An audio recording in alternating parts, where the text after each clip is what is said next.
All right, so in this video, we're going to use some data on inflation rates over the years in order to illustrate how to calculate box plots or create box plots, again, in base R. We have some other data we can also pull in a bit later, but for right now, we're going to start with this inflation rate data. And so again, this is just being entered as a vector, as a list of values. I pulled this out of a textbook from someplace. And so it's not in a data frame or something that we can import. I just entered all of this manually. And so we're going to load this data into R. And we have 53 values here. And so I can create a box plot directly from this vector. And I'm going to add a y-axis label for my inflation rate. And so this is my box plot. This is just a simple box plot. I don't have a title or anything else on it. It's printed in all the default colors. I can see that there's a couple of outliers here.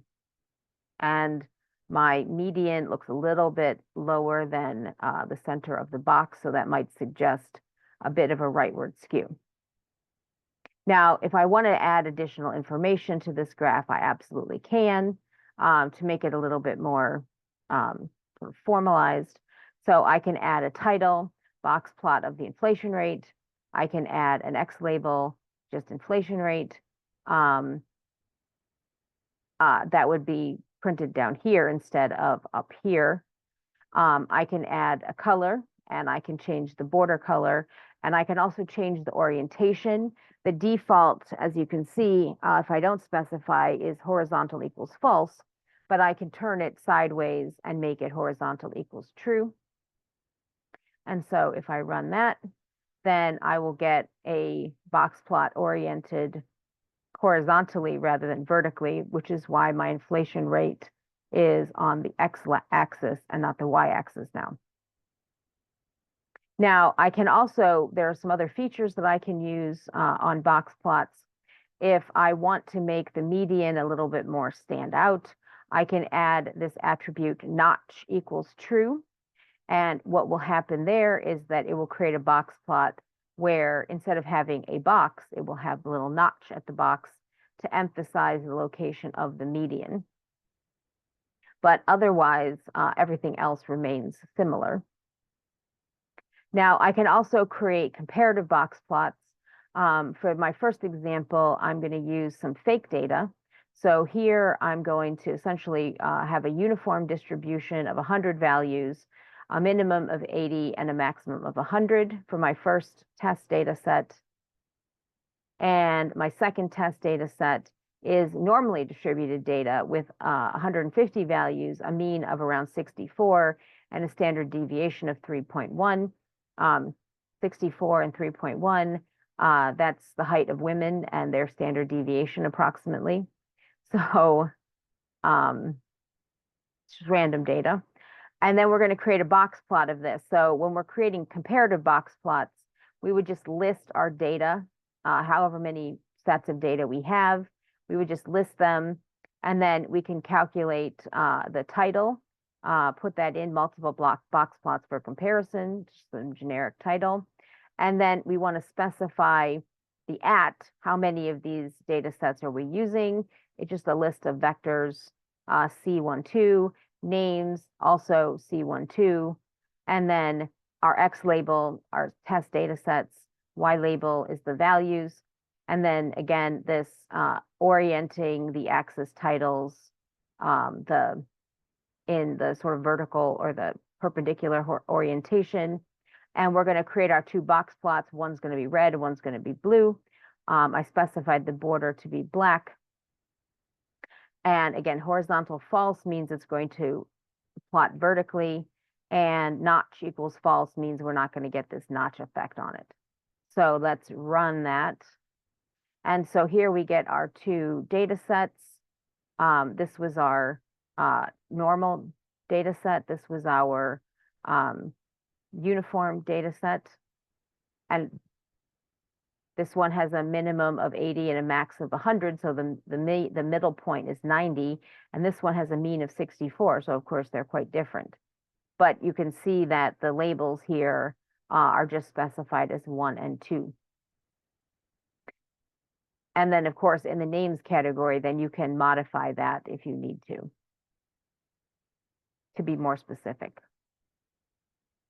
Now, we can also apply the mean to the graph. So if you've ever used Excel, you know that the mean is automatically plotted on Boxplots also as an X. And you can certainly do that also in R. And so we're going to calculate the means of our two data sets.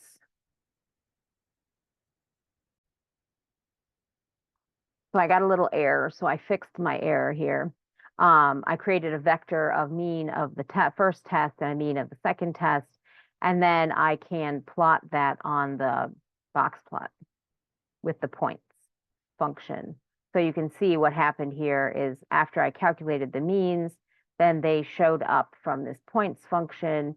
PCH equals 4 is what's getting me the X's marked here, and I chose white so that they stood out against the background. You should choose when you're creating these, choose a value that seems appropriate for the background of the box plots that you're creating, or you can have them blend in a little bit and make them black in this case, like the border. Now we can also create box plots. Again, I'm going to create some more fake data, simulated data, and we can put as many bars into our box plot as we want.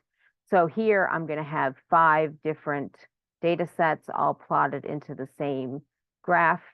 And so if we just create our data, and now we create our box plot. And so notice what I did here. I just listed all of the data sets that I want to include.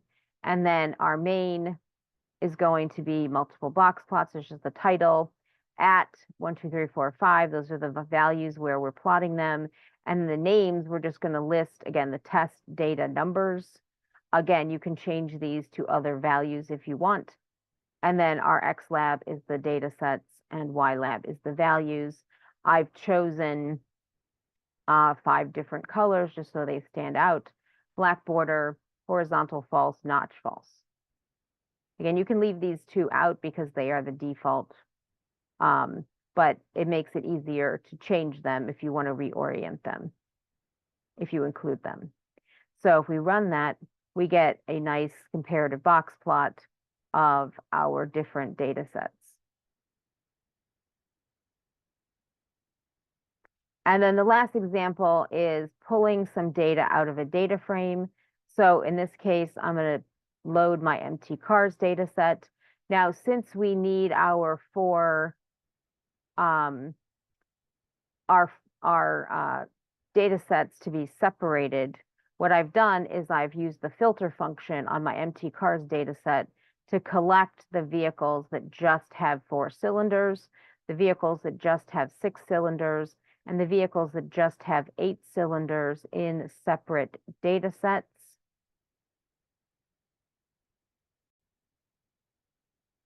It helps to have the dplyr package loaded. And then we can continue filtering our data sets. And then finally, once we have our data sets separated by our filter function, we can then take our 3 data sets, and I'm just taking the MPG from each one of these examples, and we're going to plot them.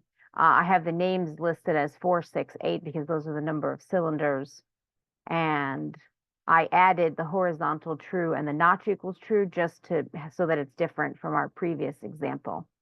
And if we run this, we get our horizontal box plots with the notch from our 4 different types of cylinder engines.